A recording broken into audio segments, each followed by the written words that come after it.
This is Special Prosecutor Larry Klayman. I'm the only lawyer ever to obtain a court ruling that a president of the United States committed a crime. For truth. For competition. As a young lawyer, I helped break up AT&T. That's why you have all your cell phones today. For sovereignty. For the Republic. I'm the guy who at Judicial Watch, which I founded, uncovered the Chinagate scandal. Millions of dollars going to the Clinton campaign, corrupting our political system. For the privacy of citizens. And I'm the only guy to have enjoined the National Security Agency from mass surveillance on hundreds of millions of Americans. Tearing it up. I'm the son of meat packers in Philadelphia, Pennsylvania. I know how to slice and dice. Bringing it back.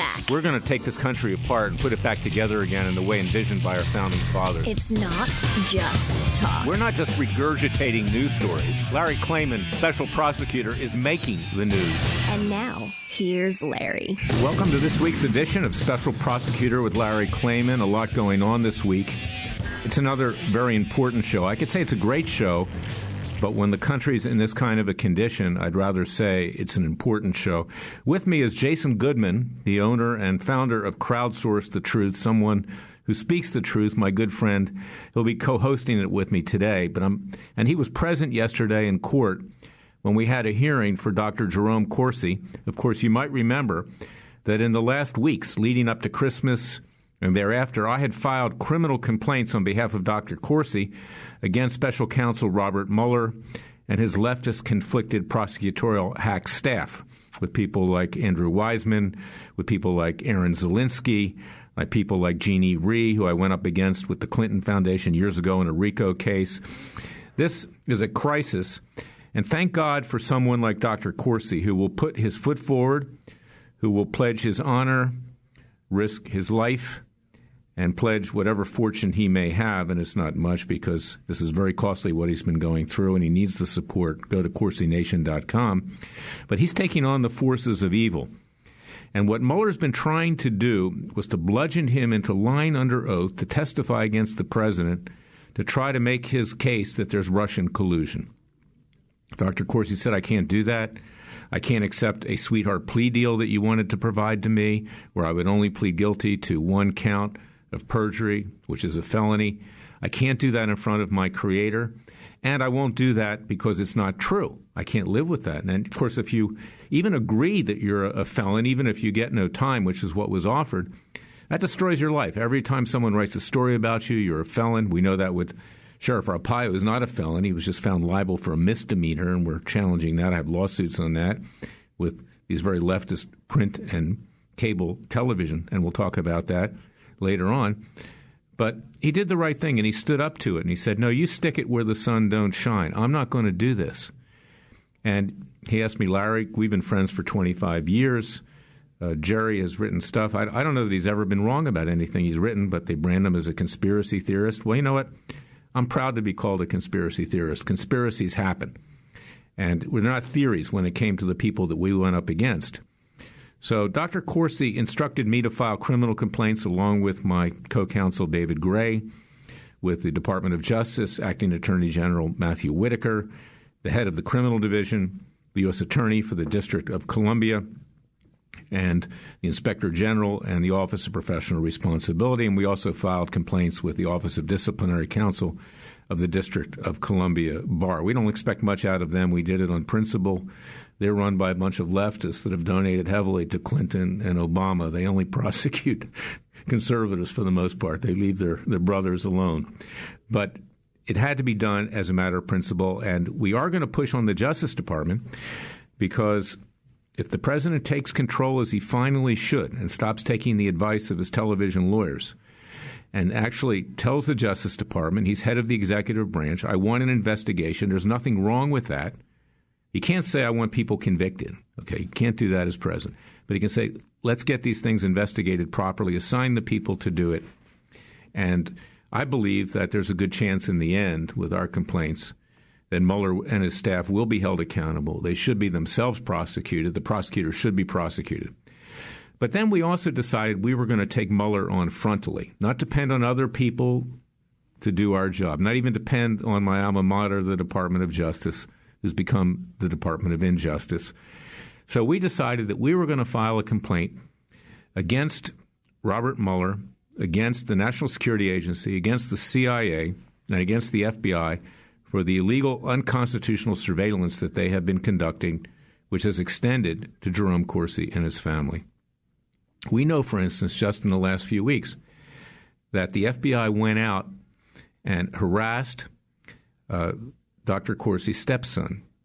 The only way they found out about the stepson, and he was doing legitimate stuff, just doing some computer stuff, recalibrations and things like that, was by intercepting text messages.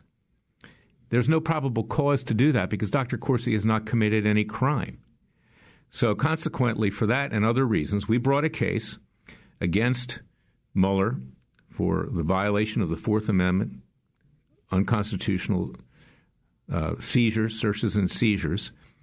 And we also included his grand jury leaks because he's been leaking grand jury information, not just about Jerome Corsi. And in this respect, recently they leaked information right before Christmas about Dr. Corsi's efforts to help cancer victims with some doctors in South Florida, claiming that that was a fraud. That was not a fraud. Dr. Corsi, who's had cancer in his family, was trying to help these people, and he did. But that was leaked, and it was smeared in the Daily Caller. They used a quasi-conservative publication to get that one out, to make it look credible. So we sued on those two bases. And I said to myself, because I had gotten favorable rulings from this judge in the District of Columbia Federal Court, Judge Richard J. Leon, early on when I initially sued the Obama deep state intelligence agencies, when Edward Snowden came forward and revealed this mass telephonic metadata surveillance against hundreds of millions of Americans. Judge Leon admirably stood up to the intelligence agencies, and he issued preliminary injunctions ordering it to stop. That then triggered the Congress to pass the USA Freedom Act, which allegedly eliminated this unconstitutional surveillance. But we know that it continued. We know that not just because there were reports issued by inspector generals where there were thousands of ongoing violations of the Fourth Amendment. Some of these employees at the NSA, for instance, were looking into what their boyfriends and girlfriends, husbands and wives were doing to see if they were cheating on them.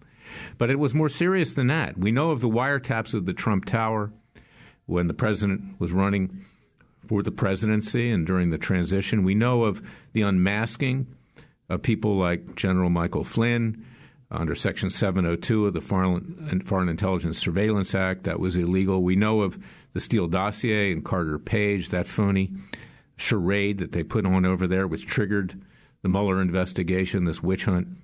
So consequently, there was a pattern and practice of continuing, and of course now it's continued to try to gather information illegally on targets of investigations like Jerome Corsi and others. So now I filed the case, and under the local rules of the District of Columbia, Rule 40, you can designate a case as related if there's common issues of law and fact, which there were. Corsi's case is very similar to the earlier cases that I brought. So I had it assigned to Judge Leon. I figured at least he had made these rulings in our favor, and although ultimately he dismissed our cases on a technicality without allowing for discovery, and I objected to that. And I said, why did you do that, Your Honor? I asked him a question. I said, did these intelligence agencies get to you? Do they have something on you? I said it much more nicely than that, but he understood what I was saying because I had learned throughout the course of all these years that, in fact, Judge Leon, along with many other judges, had been surveilled by the intelligence agencies. The Chief Justice of the Supreme Court, John Roberts, some people thought maybe that's why he flipped on Obamacare. What do they have against Roberts?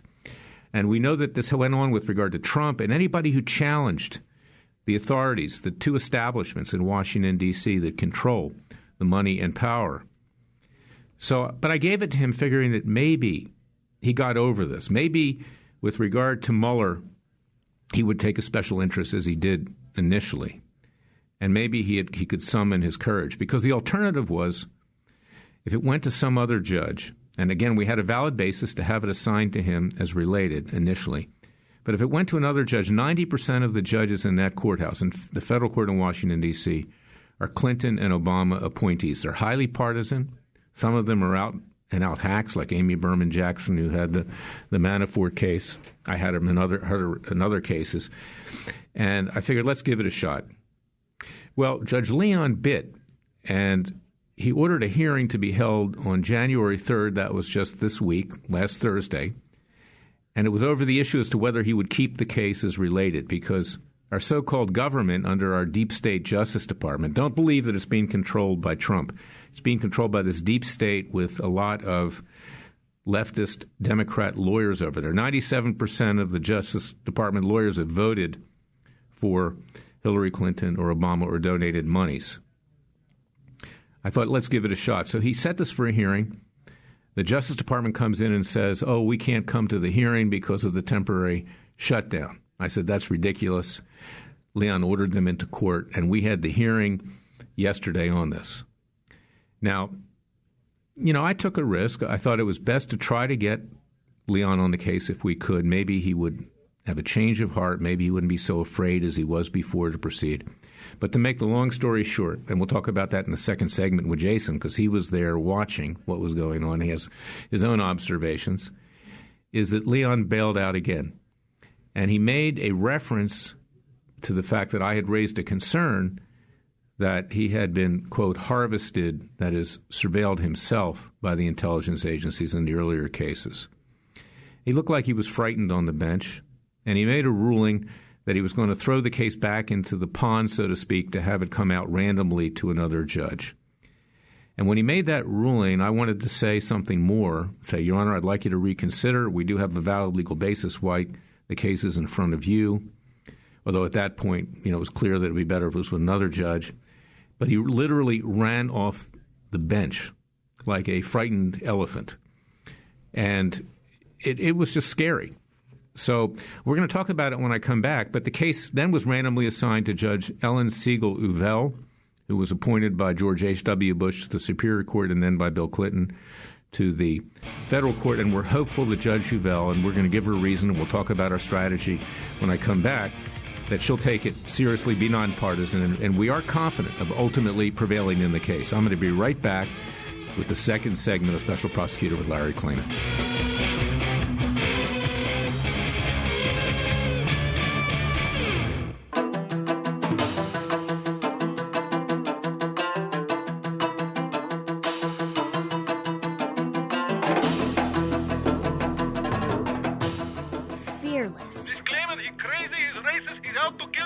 Dangerous. You don't care. Use the court and the law. Lethal. This is bad. Special Prosecutor Very bad. Larry Klayman. If you'd like to support Freedom Watch and this radio show, go to freedomwatchusa.org. I'm back with Jason Goodman, the founder and the owner of CrowdsourceTheTruth, a great service, internet publication. He's going to give you his coordinates where you can go listen to it. I'm on it frequently. I'll be on it this week again. But I want to get your observations, Jason, on what you observed in that courtroom yesterday, because it was interesting and it was somewhat bizarre. Indeed, Larry. I mean, I'm learning a lot about the court procedures because, when we heard that Judge Leon had denied the request to delay the hearing, I felt like, hey, here we go. This guy wants to go after Mueller, and I've heard about your interactions with him in the past. But yeah, I was surprised because it was clear to me. Obviously, I don't know the law as well as you and the other people there in the courtroom, but they were equivocating over the details and the sub rules and all that. And after he said he was going to turn it back for random reselection, there were words literally coming out of your mouth when he smacked the gavel and ran out of the room. And I was left thinking, wait, what was Larry going to say? So it's interesting to hear it right now. Yeah, and that's an issue that we go through. We're going to talk about it later in the show, but judge selection is very important. We gave it a college try, and I'm hopeful that Judge Uvell will play it straight. She's been there for a long time. She is independent in many ways. She made a very good decision years ago against individuals on the Board of Governors of Voice of America, where she held those governors accountable for violating the constitutional rights of employees of Voice of America.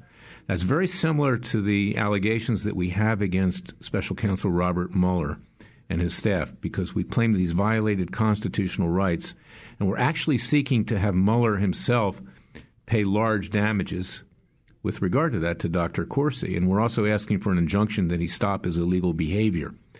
So we may have actually come out better the way it was, but of course I didn't know we were going to get her, and I was playing the percentages, and this is what lawyers are supposed to do. Well, and just a quick question for the non-lawyers like me who are listening. When you talk about judge selection, you don't actually get to choose, right? I'm not clear on, so because it was a related case, it went to Leon? How does that whole thing work? Yeah, what it works is if there's a related case, if there's a case that overlaps with another case that's in front of the court, to save judicial economy, to save resources, and because that judge has built up an expertise in that particular issue, in this case, Fourth Amendment violations, is that it was logical to send it to Judge Leon. And so therefore you designate it initially to Leon. The other side can object, as the Justice Department did, because they wanted to go to some ultra-leftist judge. They were scared of Leon. So they did object. They did object.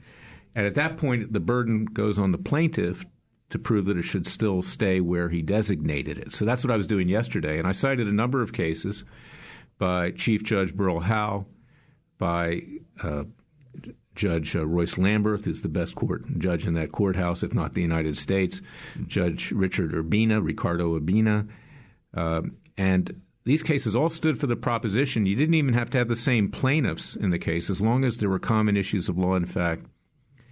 And in this case, an unusual circumstance that Leon's dismissals, which were no longer pending at the lower court, were likely to be overturned because since he dismissed those cases early on, improperly, in my view, because he was scared, I believe, had been threatened or felt that the agencies might have something on him.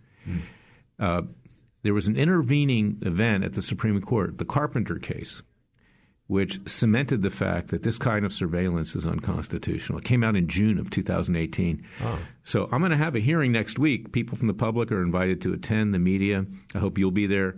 Jason, January 9th, 9:30 a.m., 333 Constitution Avenue Northwest in front of the District of Columbia Circuit Court of Appeals. And I'll be arguing the other cases that Leon had dismissed, have them sent back. Now, what was interesting is that at the hearing yesterday, Leon said, one reason I can't keep this case is because I have a conflict of interest. And he said, I have a conflict of interest because Mr. Klayman suggested that I might have myself been surveilled by the intelligence agencies. Now, that's good because if it comes back, it won't go to him. He'll have to recuse himself. It'll have to go to another judge. At this point, I don't want Leon. But the very nature of what you're alleging would give any judge a conflict of interest because the allegation is that these agencies spy on every single American.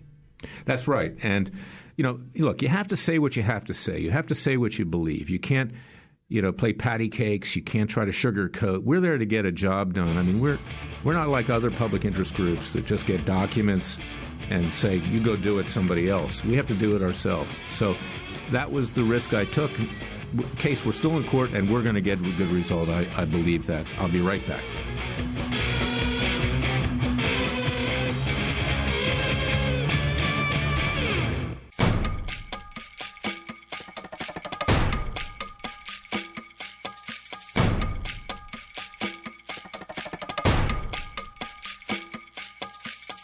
And now, 4 words that make corrupt politicians make wee-wee in their little pants. Transparency and the rule of law will be the touchstones of this presidency. But we have to pass the bill so that you can find out what is in it. Special Prosecutor Larry Klayman. Be the one who makes our country great again. Go to freedomwatchusa.org and donate. I'm going to call this segment the War of the Left Against the Right. War of the World. It's like Martians landing with H.G. Wells. I mean, just like what happened in New York. Well, let me tell you week. something. The people that have now taken control of the House of Representatives, I'd rather have Martians. Okay? I think they'd be more rational. But they do have one thing in common. They're both red. Okay? So this week we had Nancy Pelosi. In fact, she was wearing a red dress. Take control as Speaker of the House.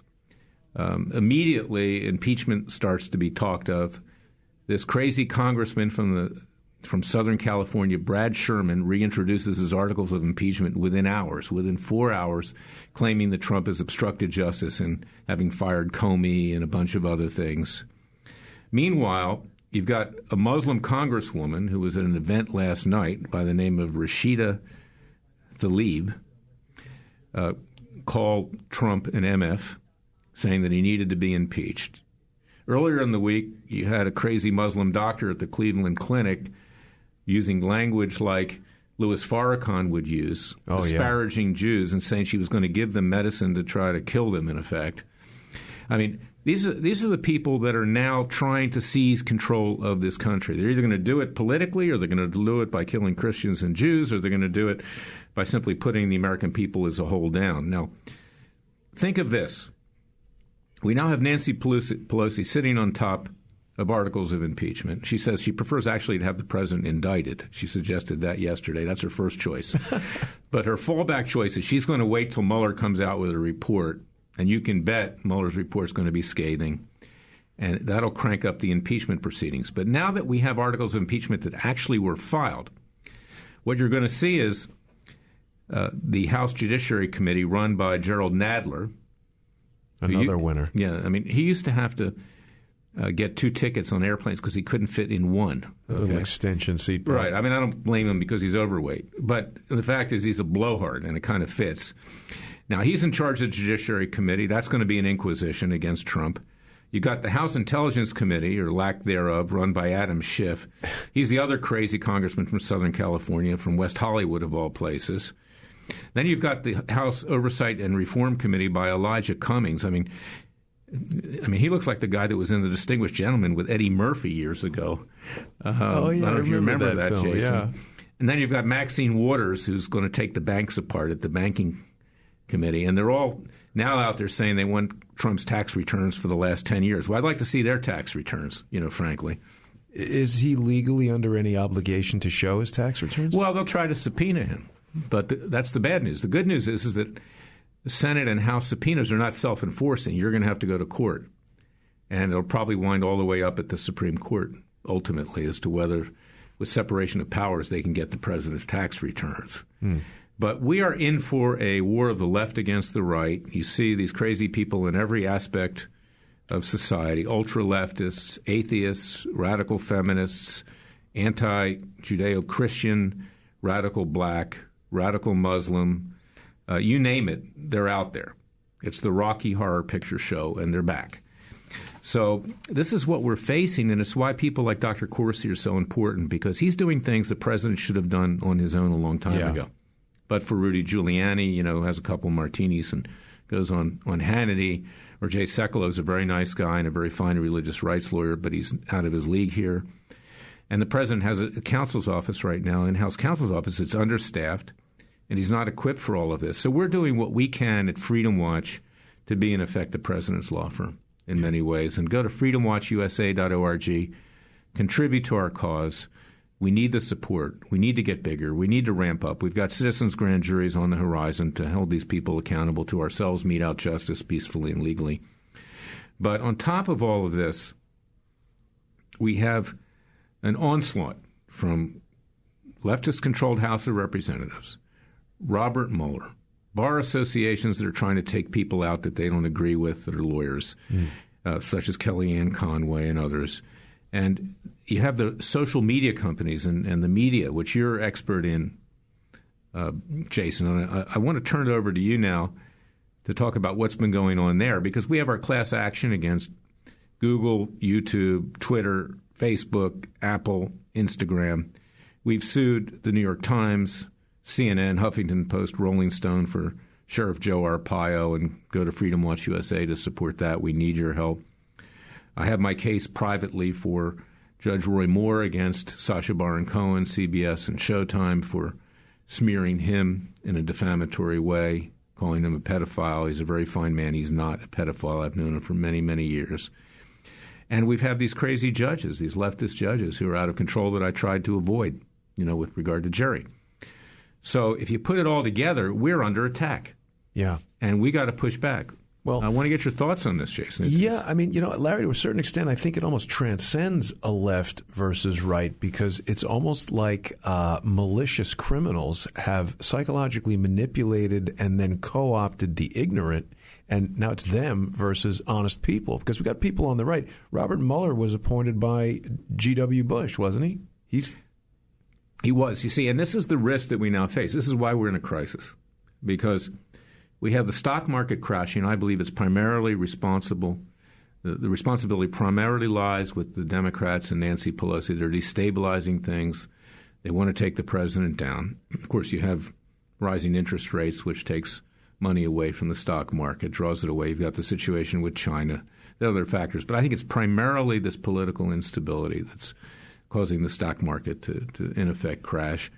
And you see that the president's weakened. And that's why you see Mitt Romney, who was sworn in yesterday, he basically announced he's running for president against Trump by attacking him, and he will challenge him.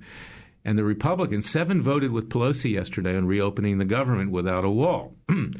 So it's very fragile, the support, if any, that the president has from his own party. And you're right. It's the Republican establishment, of which Mueller is a part. Yeah. The Karl Rove of the world and the Muellers of the world that never wanted Trump in there. They wanted their guy that they could control. Can't control Trump. Right. And the Democrat establishments that are working together to take this president down so they can run their own candidates in 2020. Yeah, it's very troubling. I don't think politics has ever been more venomous than it is right now. I don't think we've ever had collectively as a society a situation where, accusations are hurled. And I mean, you brought up social media.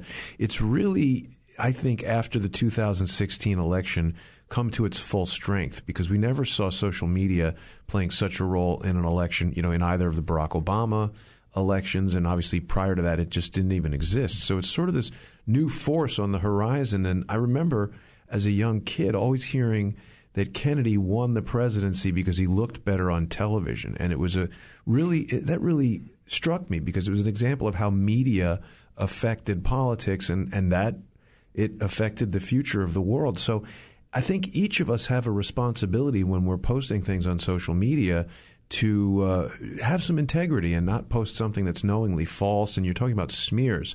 They're rampant. People just smearing all over the place. And, when you, on behalf of Dr. Corsi, announced this action against Robert Mueller, the very next day was when that story came out in the Daily Caller, and it just reeked of being a smear. Yeah, it was a leak by the special counsel staff. Jason, you helped uncover that Peter Carr, the press spokesperson, goes over to a restaurant called Paul Restaurant at 801 Pennsylvania Avenue, and that's likely where a lot of these leaks occur, so there's no paper record of them. Yeah. They're criminal, by the way, these leaks. Yeah. And but what I'm basically saying is that President Trump will be impeached. I don't think that's in doubt right now. But let's clarify. All it takes is a majority vote. Okay. Let's clarify for everybody, Larry. The impeachment is the indictment. He's not guilty. That's right. If they impeach him. They're just saying, okay, now we're going to charge you with some crime. That's right. And then it moves over to the Senate for the trial. And under our Constitution, you need 2/3 of the senators to actually convict. At that point, the president is removed. Right. So what was Mitt Romney doing? He was basically saying, I'm going to lead the impeachment once it gets over here to the Senate. With my so-called stature, I'm a good-looking guy. I've got the gravitas. And they don't count on the getting 2/3. Don't count it not getting 2/3 in the Senate, because a lot of these Republicans may bail out and join the Democrats, because they would love to have their candidate run, because Trump has broken up their money train, their power, and they despise him almost as much as the Democrats despise him, with some exceptions. Yeah. Well, and back to what you were saying about the stock market, obviously there's so much turmoil and so much to do about literally nothing.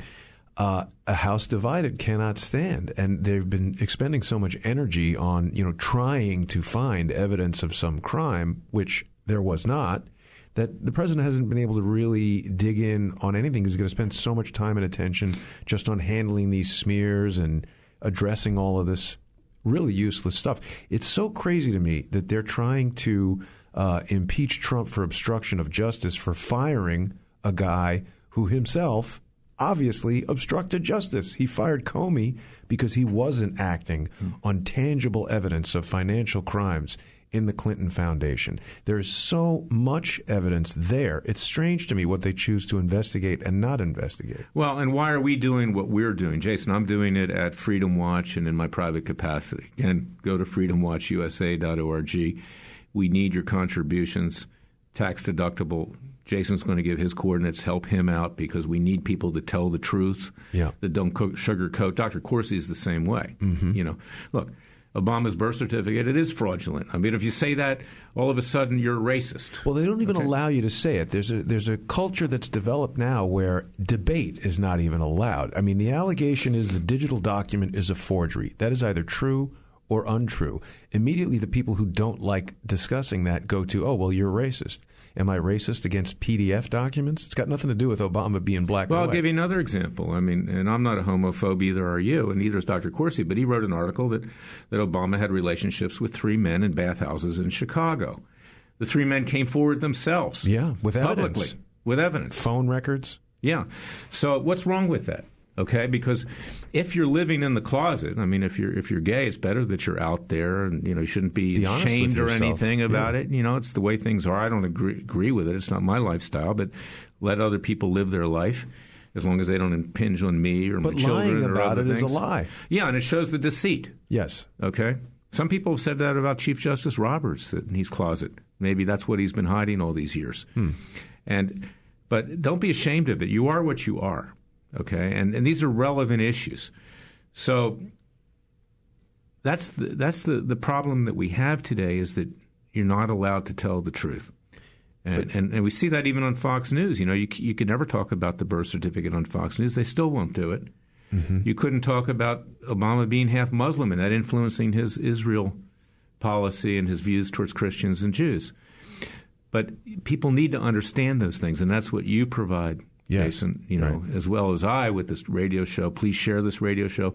Go to CrowdsourceTheTruth. You're also on Pantheon. Patreon.com/CrowdsourceTheTruth. And people can also just search for Jason Goodman on YouTube. But, it all goes back to the Robert Mueller investigation. I mean, basically, Robert Mueller is the modern-day J. Edgar Hoover, and he is empowered by technology that Hoover could have never imagined. This Hammer computer system that is used to process massive amounts of data.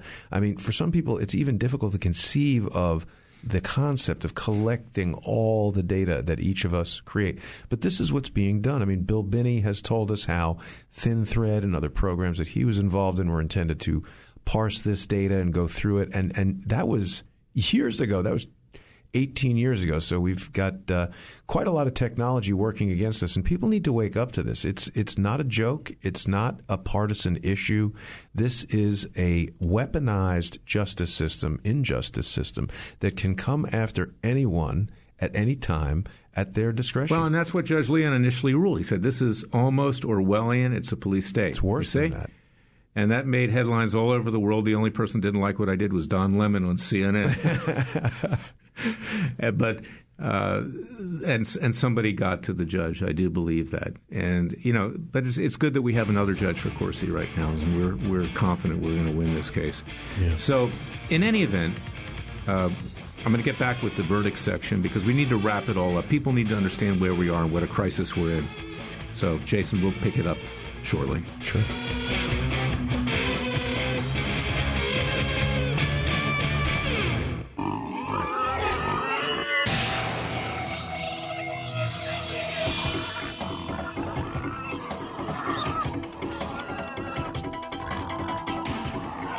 Before he was a trial lawyer, he sliced him and diced him. People used to ask me, Larry, what caused you to start Judicial Watch and now Freedom Watch, given the powerful forces in this country that put you at risk? In a meat packing plant. I'm the son of meat packers in Philadelphia, Pennsylvania. I know how to slice and dice. A very special prosecutor, Larry Klayman. If you'd like to support Freedom Watch and this radio show, go to freedomwatchusa.org.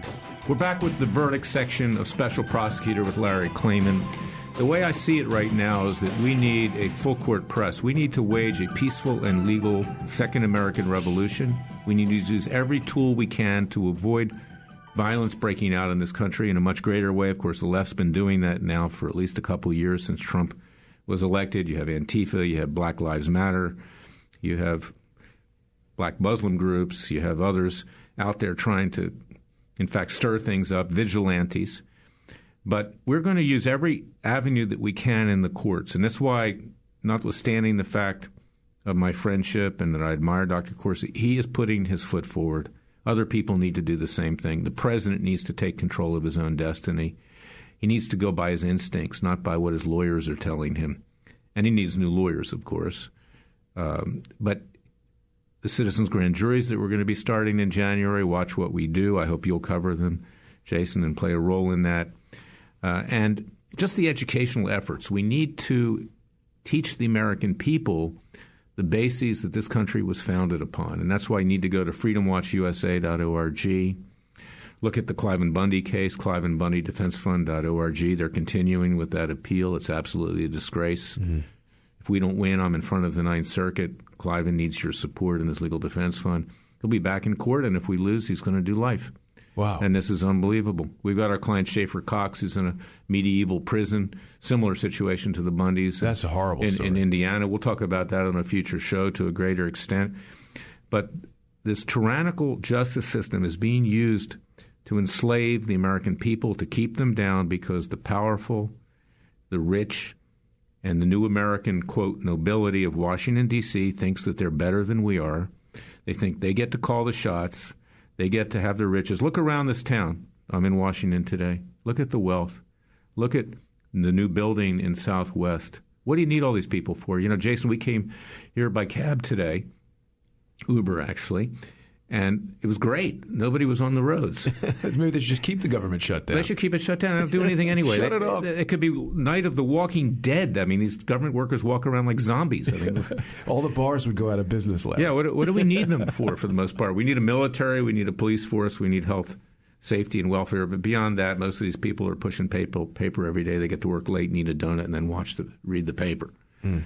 So, I'm not really concerned about the shutdown. I hope it continues on. I mean, there's no real noticeable change to everybody's day-to-day life, right? Maybe they should really consider just totally, shutting out parts of the government, saving some money. When I worked for the Department of Justice, I was proud to be there.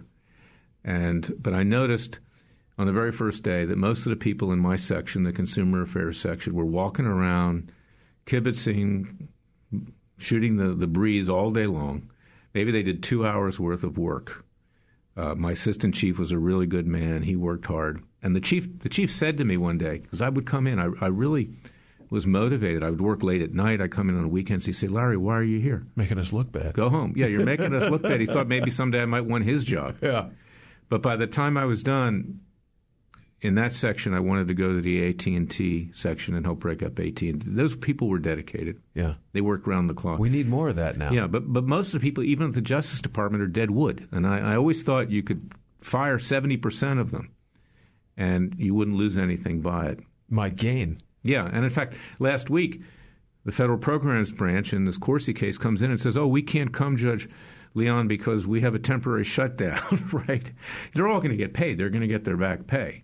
But, they can't work. Of course, that was strategic. They didn't want the case to move forward. Yeah, that's all they want to do is delay and kick the can down the road. I mean, when we're dealing with guys like Dr. Corsi and Cliven Bundy, these are men who are getting on in the years. If the case takes 2-3 years and then they get thrown in jail, that is the rest of their lives. That's right. And that's why we at Freedom Watch, we're doing the heavy lifting. Jason's reporting it. He's uncovering scandals. We are your Justice Department. We just don't get documents and ask the government to do it for ourselves because we really have no government. We do it on our own. And we'll keep fighting in the courts and our citizens' grand juries and our education. And we will find those good jurists that will do the job, like a Judge Royce Lamberth or like Leon was in the past, and Judge Uvell now. And we will continue to fight. So tune in next week for another edition of Special Prosecutor with Larry Klayman. Until then, go to freedomwatchusa.org. Go to Jason's websites. CrowdsourceTheTruth.org. And God bless you, God bless your family, and God save America. We'll see you next week with another edition of Special Prosecutor with Larry Klayman. Larry, I said at the beginning of the show, we just don't report the news, we make the news.